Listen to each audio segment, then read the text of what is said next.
Welcome to Ridhima kitchen. வாங்க, இன்னைக்கு நம்ம வீட்டில் ஒரு சேமியா பாயசம் பார்க்கலாம். இதுவும் நம்ம வீடு தான். நீங்கள் இன்னொரு கிச்சன் பார்த்துருப்பீங்க, அது நம்ம ரித்திமா கிச்சன் தான். இதுவும் நம்ம ரித்திமா கிச்சன் தான். இது ரித்திமா கண்டிப்பாக ரெஸ்ட் எடுக்கிற வீடுங்க. இது தீபாவளி கொண்டாடுற வீடு.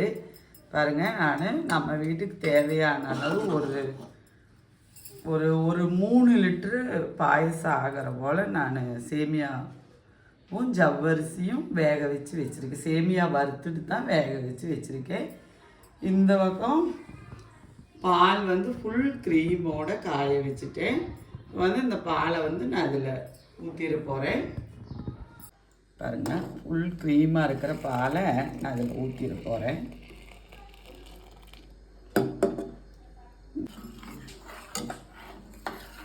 நான் ஜவ்வரிசியில் சேமியாவில் நல்ல ஃபுல் க்ரீம் உள்ள பாலை நான் ஊற்றிட்டேன்.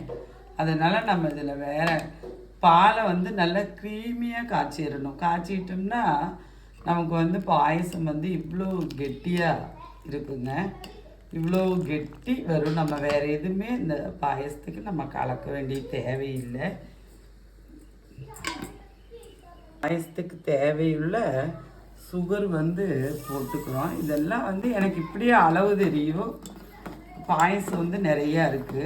நான் இப்போ அந்த பாயசத்துக்கு தேவையான அளவு சுகர் போட்டு போகிறேன். நீங்கள் 1 லிட்டர் பாயசம் வைக்கிறதுனா சில வீட்டில் 150 சுகர் போதுமான அளவாக இருக்கும். 1/4 கிலோ சுகர் போதுமான அளவாக இருக்கும். அதெல்லாம் பார்த்துட்டு இனிப்பெல்லாம் உங்கள் வீட்டுக்கு தேவையான அளவை அனுசரித்து போட்டுக்குங்க. பாருங்கள், பாயசம் எவ்வளோ கெட்டித்தன்மை எப்படி இருக்குதுன்னு சொல்லிட்டு. பால் நம்ம க்ரீமியாக காய்ச்சறது இருக்குங்க.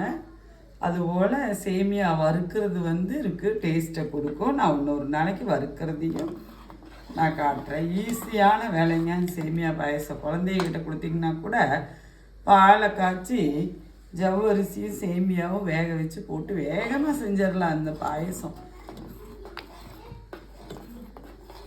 பாருங்கள், சுகர் போட்டு நான் ஒரு 7 நிமிஷம் நல்லா கலந்து விட்டுற போகிறேன். இந்த சுகரும் நல்லா இந்த ஜவ்வரிசி கூட சேமியா கூட பால் கூட, பால் ஆல்ரெடி க்ரீமோடு இருக்கிற பால்னால தண்ணி ஒரு பொட்டு கலக்காத பசும்பால் தான். அதனால் நல்ல க்ரீமியாக இருக்கும். நம்ம காய்ச்சும் போதே இந்த பாலுக்கு ஒரு இனிப்புத்தன்மையும் வரும். அது கூட நான் சுகரும் நம்ம வீட்டு இனிப்புக்கு தேவையான அளவு போட்டிருக்கிறேன். இடையில கலந்து விட்டுருப்போகிறேன். இன்னும் திராட்சை முந்திரியெல்லாம் ட்ரை ஃப்ரூட்ஸ் எல்லாம் அவங்கவுங்க விருப்பம். பேரிச்சம்பழத்தை தவிர ட்ரை ஃப்ரூட்ஸு எது வேணாலும் நீங்கள் இந்த பாயசத்துக்கு போட்டுக்கலாம்.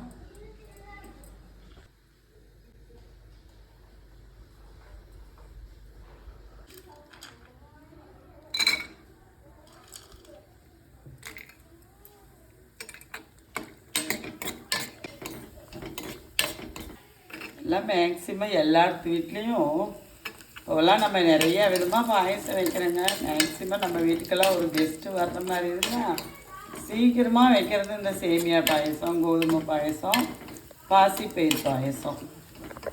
இதான் ரொம்ப ஈஸியாக வச்சுருவாங்க.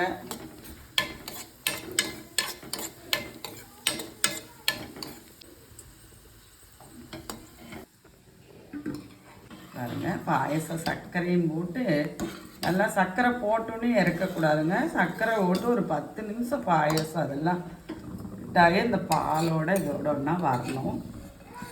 நான் திராட்சை முந்திரி போட்டுக்கிறேன்.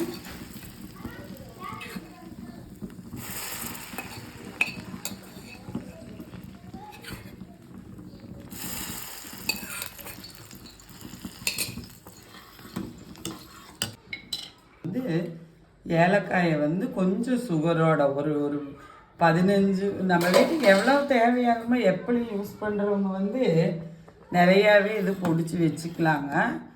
நான் ஒரு 15 ஏலக்காய் எடுத்து ஒரு 2 டீஸ்பூன் சர்க்கரையோடு பொடிச்சிருக்கிறேன். இப்படி பொடிச்சு வச்சுக்குங்க, ஈஸியாக நம்மளுக்கு வேலை முடியும். இந்த டைம் பாயசத்துக்கு ஒரு 1/2 ஸ்பூனுக்கு கொஞ்சம் மேலேயே போட்டு போகிறேன்.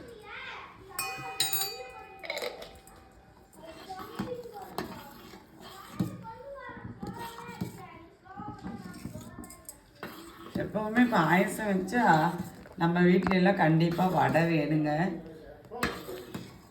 வடை இருந்துச்சுன்னா இந்த பாயசத்துக்கு அவ்வளோ ஒரு டேஸ்ட்டாக இருக்கும். ஈவினிங் டைம் கூட பாயசம் வச்சவா ஒரு வடையோடு சாப்பிட்ருவாங்க. டீ காஃபிலாம் குடிக்காமல் நிறையா வீட்டில் என்னோட சின்ன வயசு மெமரிஸ் இது. பாருங்கள், பாயசம் நல்லா க்ரீமியாக வந்துருச்சு. இப்போ நான் சொன்ன மாதிரி வச்சு பாருங்கள். நான் இந்த பாயசம் வந்து இப்போ வடையோடு நம்ம வீட்டில் எல்லோரும் சாப்பிட போகிறாங்க. நாங்கள் இது நம்ம ஊருக்கு வந்திருக்கிற நம்மளோட கிச்சனுங்க. சீக்கிரமாக நம்ம பழைய கிச்சன்லேயும் நம்ம மீட் பண்ணலாம். வாங்க நம்ம வீட்டில் பாயசம் வடையெல்லாம் சாப்பிட்லாம். நன்றி, வணக்கம்.